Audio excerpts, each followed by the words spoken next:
occur, or do we want to become a multi-planet species and then ultimately be out there among the stars and be among many planets, many star systems?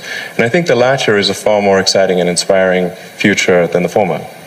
And Mars is the next natural step. In fact, it's the only planet we really have a shot at establishing a self-sustaining city on. Depending on how well you want to do, particularly if you're starting a company, you need to work super hard.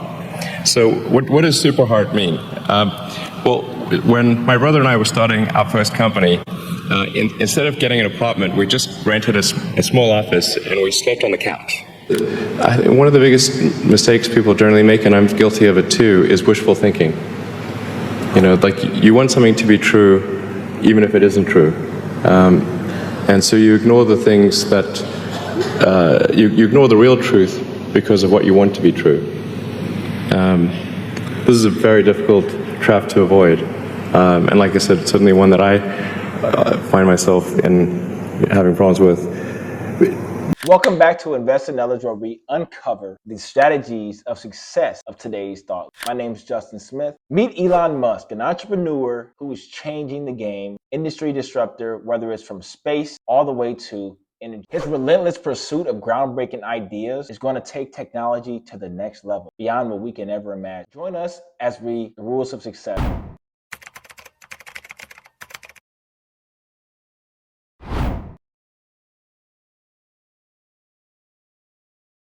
Depending on how well you want to do, particularly if you're starting a company, you need to work super hard. So what does super hard mean? Well, when my brother and I were starting our first company, instead of getting an apartment, we just rented a small office and we slept on the couch. And we showered at the YMCA, and we're so hot up we had one computer. So the website was up during the day, and I was coding at night. 7 days a week, all the time. And I sort of briefly had a girlfriend in that period, and in order to be with me, she had to sleep in the office. So work hard, like every waking hour. That's the thing I would say particularly if you're starting a company. And I mean, if you do simple math, you say like, okay, if somebody else is working 50 hours and you're working 100, you'll get twice as much done in the course of a year as the other company.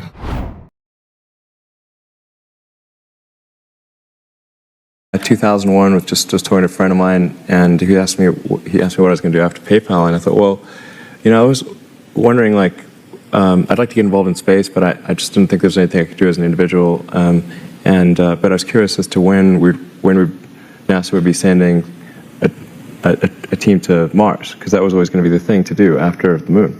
I figured that there'd be some plan, and I'd just go to the website and I could read the schedule. Then Mars. Oh yeah, it's like, okay, 2017, good, okay. But actually there wasn't anything on the website, and or at least I thought, like, can I not find it? Like, what's going on here? And is it secret? I don't know. But it turned out that NASA had done a study on what it would cost to do a manned Mars mission, and this was under Bush the First, and in his post he asked for a 90-day study shortly after taking office, and NASA came back with a $500 billion price tag, and he said, okay, maybe not. Billions to be. That's when $500 billion was serious money. For the government. So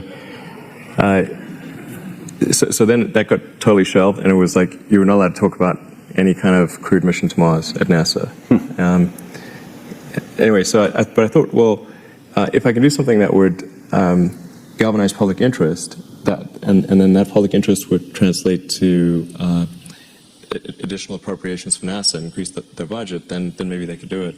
So actually, what I sort of thinking I would do is send a small greenhouse to the surface of Mars with seeds in dehydrated gel, and then upon landing, hydrate the gel, grow the plants, and the public tends to respond to precedents and superlatives. So this would be the furthest that life's ever traveled, the first life on Mars. I tried to figure out how to do this with the proceeds that I had from PayPal, and I was able to figure out how to get the cost of the spacecraft down, and the communications, and the little greenhouse and everything, but the one thing I couldn't compress was the cost to launch, because there are only a few options. and the U.S. options were way too expensive. And so I ended up going to Russia 3 times to try to buy the biggest ICBM in the Russian nuclear fleet. That's where I'd start. Yeah. Yeah, Go big that or go was, home. Right? Yeah. I mean, okay. You know, there was some strange trips, that's for sure. But you know, there's like virtually, like you can buy any. It's a very capitalist society in some ways. So I actually did negotiate a deal to buy 2 of the ICBMs minus the nukes. But I came to the conclusion after that 3rd trip that it wouldn't really matter. Like I actually came to the conclusion that my initial premise was wrong, because I actually think there's a tremendous amount of will in the American population, particularly to explore. The United States, you know, maybe more than any other country, is a distillation of the human spirit of exploration, and it's really fundamental to psyche. So, if people think there's a way, I think it would actually get a lot of support. But then it can't be just banging your head against the wall. You've got to believe that this can be done without breaking the federal budget. So that's when I said, okay, well, is there some way to affect the cost of space transport? And so I got together with a group of people over a series of Saturdays just to try to understand: is there something fundamentally super expensive about rockets, or can the cost be substantially improved? We had a bunch of those kind of brainstorming sessions, and I couldn't see any fundamental obstacle to improving the cost of rockets. So that's when I started SpaceX. It's like, I'll just build them myself. Yeah. And then. But like I said, at that point, I would say the probability of success was definitely less than 50%. I thought I would most likely not succeed, but it was worth a try.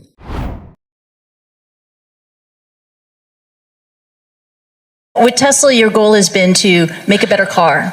And you've done that with an electric vehicle that people covet, that has quite a cult following, that's upgradable. But you also want to achieve, and your turn of phrase is very nice, or try to achieve this platonic ideal of a car, right? To reach perfection. So what does the perfect car look like?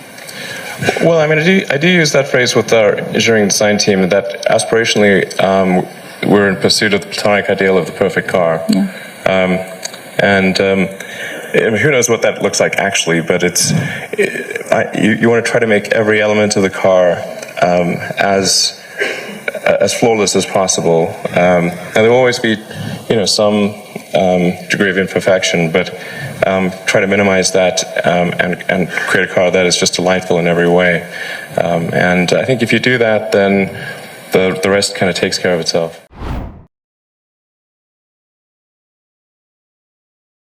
You're the CEO of SpaceX, and you've said that your ultimate goal is to get humankind to Mars.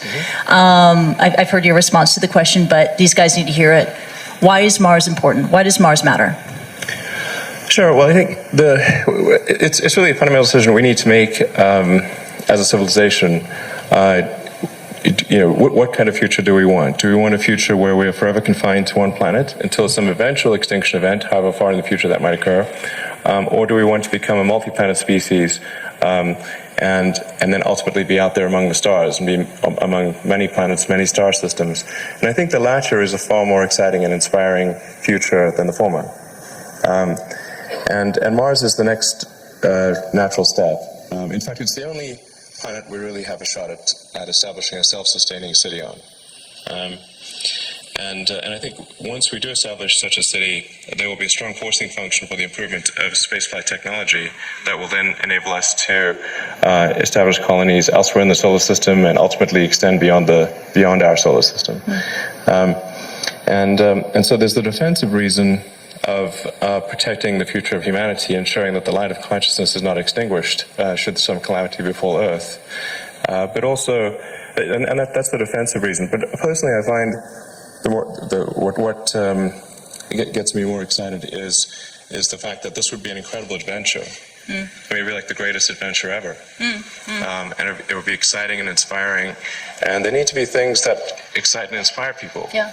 You'll have to be, reasons why you get up in the morning. It can't just be solving problems. It's got to be, something great's going to happen in the future. Yeah, we talked about this at length yesterday. It's not an exit strategy or a backup plan for humankind when Earth fails. Right. It's also to inspire people on Earth, right, and to transcend and to go beyond our mental limits of what we think we can achieve. Right. I mean, you think of sort of how incredible the Apollo program was, and just, I mean, if you ask anyone and say, name some of humanity's greatest achievements of the 20th century, the Apollo program, landing on the moon, would in many, if not most places, be number one.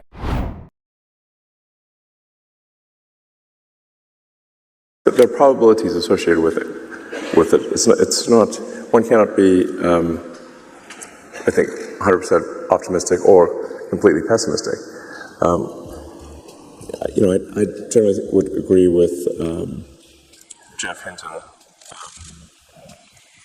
He's one of the sort of godfathers of AI, posted on the X platform, by the way, as is most of the AI community. He thinks it's sort of 10-20% probability of something terrible happening. So 10 to 20 probability of what happening? Something terrible. Which is like, how bad is something terrible? Like extinction of the world's population. The glass is 80% full. Look on the bright side. So, I think the most likely outcome is one of abundance, where goods and services are available to anyone. There's no shortage of goods and services for anyone on Earth. I think that is the most likely outcome. So it wouldn't be universal basic income, it would be universal high income. Work will be optional. Work optional, yes. Will you work? I'll try to work, yes. Now, this may sound great, but I think there will perhaps be a crisis of meaning. If the AI can do everything that you can do, but better, then what is the point of doing things? So I think there will be a bit of a sort of existential crisis of why do anything. It will be like the Roman Empire, at the peak of the Roman Empire.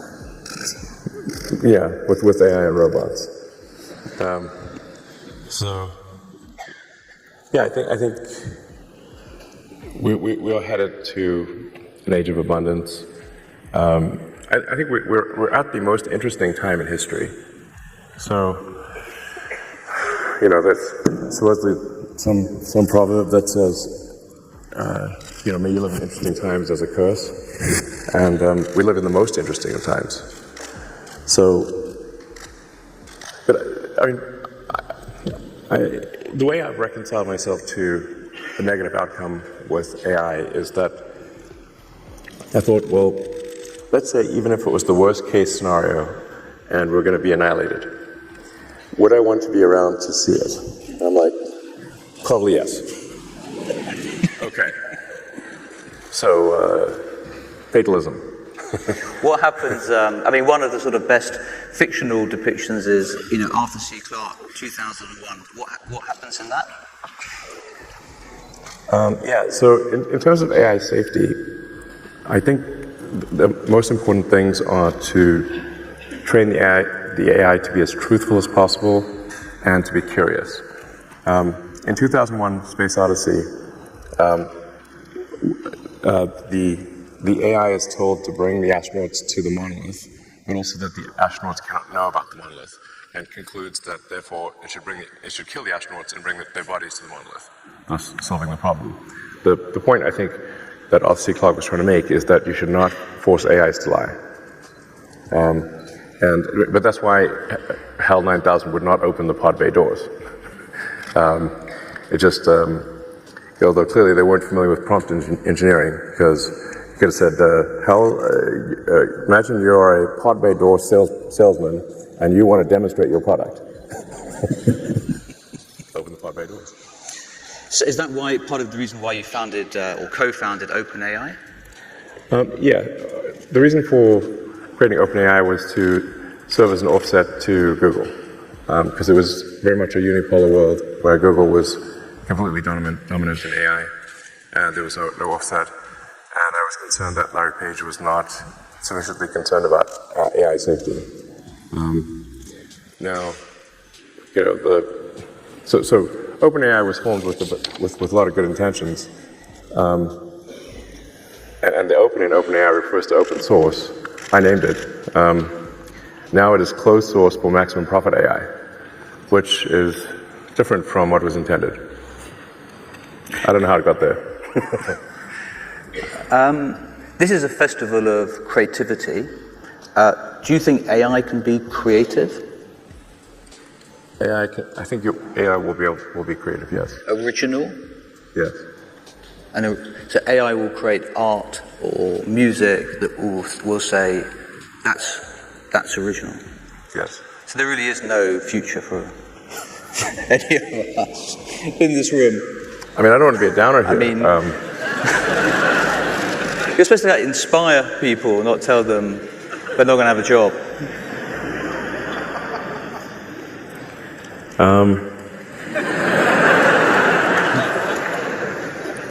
Well, I think we may be able to enhance human intelligence. That's kind of what Neuralink aspires to do, is to enhance human intelligence so that we can kind of keep up with AI or achieve better AI-human symbiosis. Can it make us more creative? I mean, in that sense. It will certainly amplify creativity, and I think you will kind of have like a magic genie sort of situation where if you can think of it, the AI can do it. And in the positive scenario, the AI will be doing its best to make you happy. So that might work out pretty well. I mean, if some superintelligence is trying its hardest to make you happy, it'll probably succeed. So, but like I said, this is the most interesting of times. And it'll most likely be good, but we want to be careful about a potential downside. And how long are we going to see the impact in the next 1 year, 10 years, 20 years? Is it 5? How long is it going to take to really change things? Because I don't think it's changed things yet, has it? I think it's going to change things very fast. Very fast. Yeah, very fast. So I think you'll see quite radical changes even next year.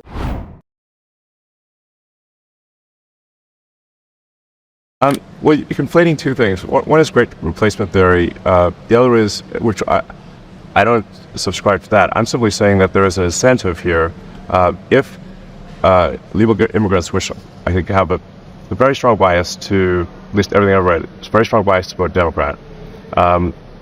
The more that come into the country, the more they're likely to vote in that direction. But it is, in my view, a simple incentive to increase voters, Democrat voters. And yeah, so the question is like how? So there's a few ways that this works. One is that when the census is done, the census is based on all people in an area, whether they are citizens or not. So if there are a concentration of people who came here illegally in a particular state or in a particular state, that state will actually then get an increased number of House seats. So the House seat apportionment is proportionate to the number of people, not the number of citizens. So the illegals overwhelmingly go to places like California and New York, and if you just look at the math, if you look at the apportionment with and without illegals, I believe California would lose. I believe the blue state would be a net loss of blue states of approximately 20 seats in the House.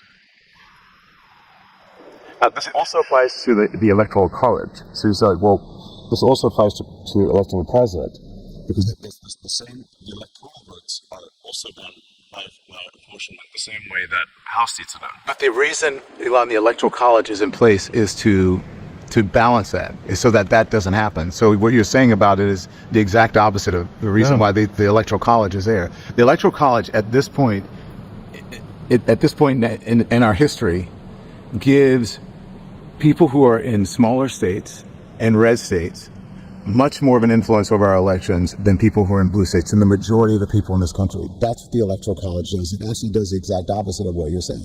It protects people who are in smaller states and protects people who are in red states. Well, The red states, because they tend to be smaller and less populous. I think that statement is what you said is true, but what I said is also true, which is that if as is the case, a disproportionate number of legal immigrants go to blue states, they amplify the effect of a blue state vote.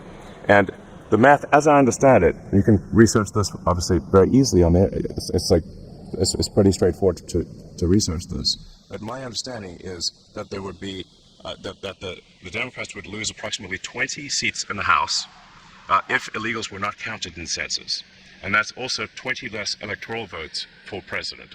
So illegals absolutely do affect the who controls the House and who controls the presidency. It does not affect the Senate. Yeah. In blue states, you're talking about. I don't believe that your information on that is right. So listen, let's talk more about the Great Replacement, because the first time that you posted on X about this Jewish conspiracy, you ended up apologizing. I didn't call it a conspiracy. I just said that there's a simple matter of incentives. You don't need a conspiracy when you have basic incentives. In my view, there's a basic incentive that is fundamental that for the Democrat Party to foster and usher in a large number of illegals. And you don't need a conspiracy in that case, because you have a very basic incentive. You could say I'm wrong about that incentive, but that's my view. I'm not buying some great replacement theory. I'm simply saying there appears to be a very clear incentive for Democrats to maximize the number of illegals because it helps them win elections. I'm talking about the Great Replacement theory is also part of a Jewish conspiracy theory.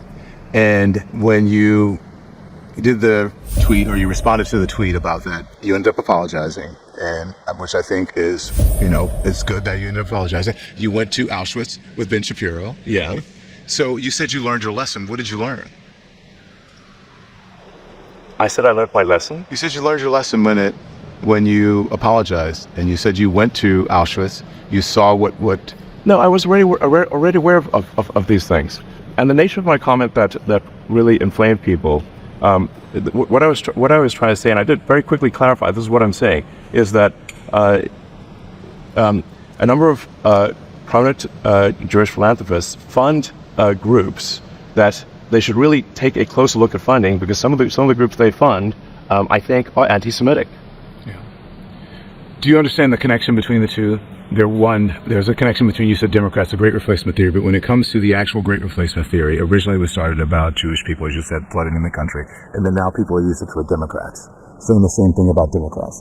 Flooding. I've not seen an incentive for Jewish people to want to have pretty illegal immigration. I don't think there is such an incentive. The Great Replacement theory is a neo-Nazi trope. It's in the neo-Nazi manifesto. It's in the Turner Diaries. It's referenced by the Buffalo mass shooter in his manifesto, where 10 people, black people, were murdered in Buffalo. His actual title is A Place to Shooter's Manifesto. 51 people in Muslim mosque were murdered. 22 people murdered in El Paso. A shooter who used the same language that he used in that manifesto when he said Hispanic invasion. Is that not? It's not Hispanic invasion.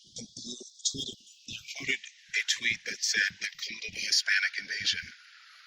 If I quote something, it doesn't mean I agree with everything in it. It's just something that I think this is something worth people should consider. Why would you quote something that you didn't believe? Because anything I quote is going to have a whole range of statements. It doesn't mean I agree with everything in it.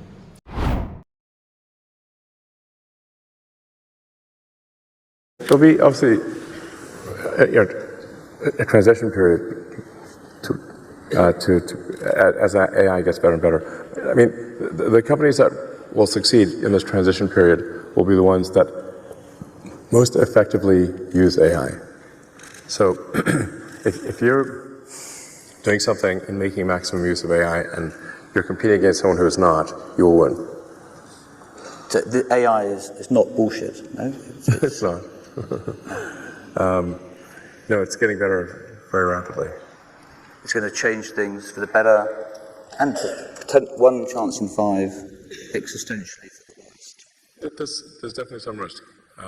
It's an immensely powerful thing. So when something immensely powerful is created. What's like the best application of AI you've seen, do you think?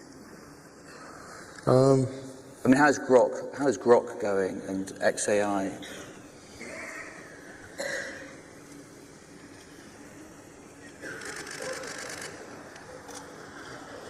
Well, I mentioned some of the near-term applications of AI, where you have AI understand a user's interests, and then you match content with that user, both organic content and paid content. You match it to that user. Yeah. That is already happening. TikTok's actually done a great job of that, and then Meta's more or less copied them, and the X platform is doing the same. So those are examples that I think we experience every day. And we're also seeing incredible image generation, where companies like Midjourney make beautiful images instantly. Now, it still takes some skill to get the best pictures out of Midjourney. So there's a talent to creating compelling pictures. You're also seeing video, which is just a bunch of pictures, essentially. So you'll be able to create videos and can already create pictures that are very compelling. If you need to write something, then the various AI things like Grok or Gemini, ChatGPT can help you write things. Yeah. When I talked to my son in university, and he's was like, "How many of your classmates are using AI to help them write things?" And he said, "All of them." It's like, okay. Well, there was like anti-plagiarism software they could run it through. They rewrite it afterwards, like cleverly. Yes, but then there's another bit of software that defeats the anti-plagiarism software. There's always some more spy versus someone more spy versus clever, spy versus... someone cleverer than the regulator out there. Yeah. So There's an anti-plagiarism software that detects the use of anti-plagiarism software against plagiarism, like a reduction to the absurd. Yep. So that's already being used a lot. I think that there's going to be a significant disruption in internet search, because really for internet search you're just looking for an answer. So if the AI can provide you with a better answer than a bunch of links, then you'll prefer that over Google or Bing.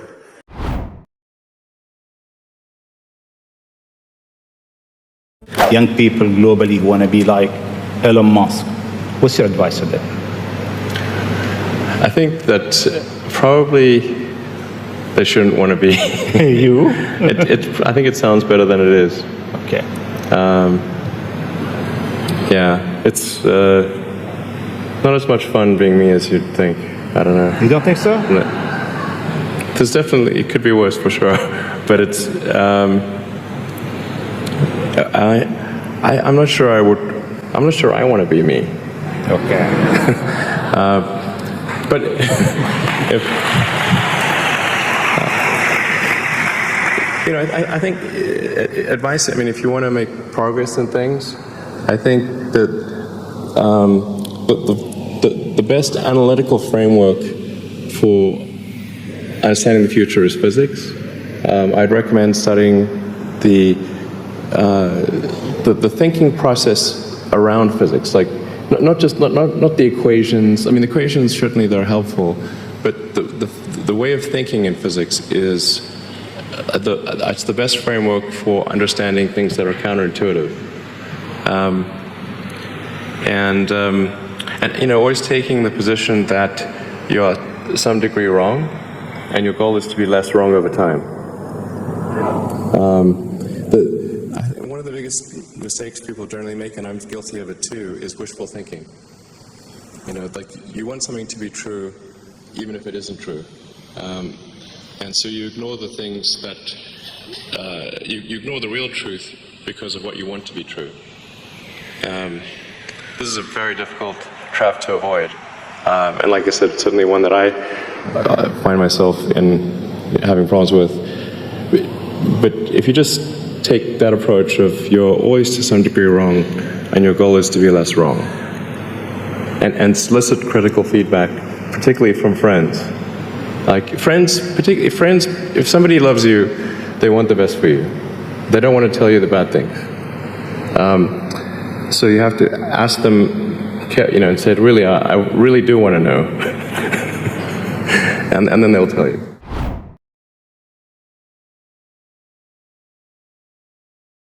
Elon, you are reported by Forbes and everyone else as now, the world's richest person.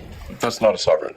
I think it's fair to say that if somebody is like the king or de facto king of a country, they're wealthier than I am. So, but it's just harder to measure. But what people do, so $300 billion, I mean, your net worth on any given day is rising or falling by several $1 billion. How insane, how insane is that? Yeah.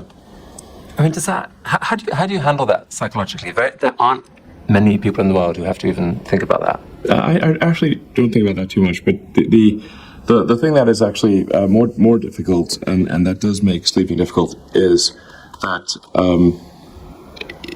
every good hour or even minute of thinking about Tesla and SpaceX has such a big effect on the company that I really try to work as much as possible, to the edge of sanity, basically, because Tesla's getting to the point where probably will get to the point later this year where every high quality minute of thinking is $1 million to impact on Tesla. So. Which is insane. The basic, if Tesla's doing, of sort of $2 billion a week, let's say, in revenue, it's sort of $300 million a day, 7 days a week. It's. If you can change that by 5% in an hour's brainstorm, those are pretty valuable. That's a pretty valuable hour. I mean, there are many instances where a half-hour meeting with I was able to improve the financial outcome of the company by $100 million in a half-hour meeting. There are many other people out there who can't stand this world of billionaires. Like they are hugely offended by the notion that an individual can have the same wealth as say, 1 billion or more of the world's poorest people.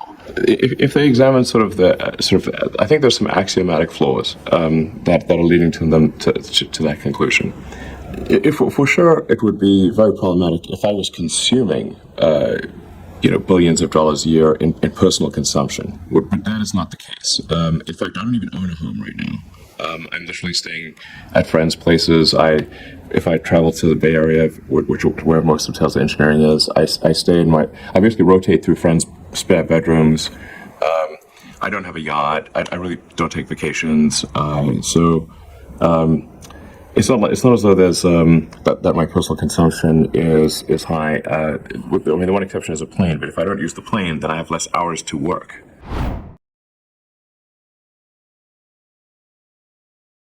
It does have to be focused on the short term and money coming in when creating a company, because otherwise the company will die. So I think that a lot of times people think like creating a company is going to be fun. I would say it's not. It's really not that fun. I mean, there are periods of fun, and there are periods of where it's just awful. And particularly if you're the CEO of the company, you actually have a distillation of all the worst problems in the company. There's no point in spending your time on things that are going right. So you only spend your time on things that are going wrong. And there are things that are going wrong that other people can't take care of. So you have like the worst. You have a filter for the crappiest problem in the company, the most pernicious and painful problem. So I wouldn't say I think you have to feel quite compelled to do it, and have a fairly high pain threshold. And there's a friend of mine who says like starting a company is like staring into the abyss and eating glass. And there's some truth to that. The staring into the abyss part is that you're going to be constantly facing the extermination of the company, because most startups fail. It's like 90%, arguably 99% of startups fail. So, that's the staring into the abyss part. You're constantly saying, okay, if I don't get this right, the company will die. It should be quite stressful. And then the eating glass part is you've got to do the problems. You've got to work on the problems that the company needs you to work on, not the problems you want to work on. And so that's you end up working on problems that you really wish you weren't working on. So it's the eating glass part, and that goes on for a long time. So how do you keep your focus on the big picture when you're constantly faced with, we could be out of business in a month?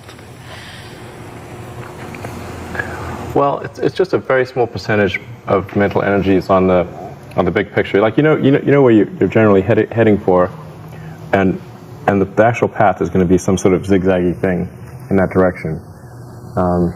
You try not to deviate too far from the path that you want to be on, but you're going to have to do that to some degree. But I don't want to diminish the. I mean, I think the profit motive is a good one if the rules of an industry are properly set up. So there's nothing fundamentally wrong with profit. In fact, profit just means that people are paying you more for whatever you're doing than you're spending to create it. That's a good thing. and if that's not the case, then you'll be out of business, and rightfully so. You're not adding enough value. And all this to say today, we'll see you guys in the next video, and I hope that you liked this video. Be sure to implement these rules to your everyday success because it's on the way. Don't forget to hit that like button and share this with your friends. Also, I will link the books that are created by this author down below. Check out the description. Don't forget to subscribe, and also comment below whatever you think your favorite rule to success is.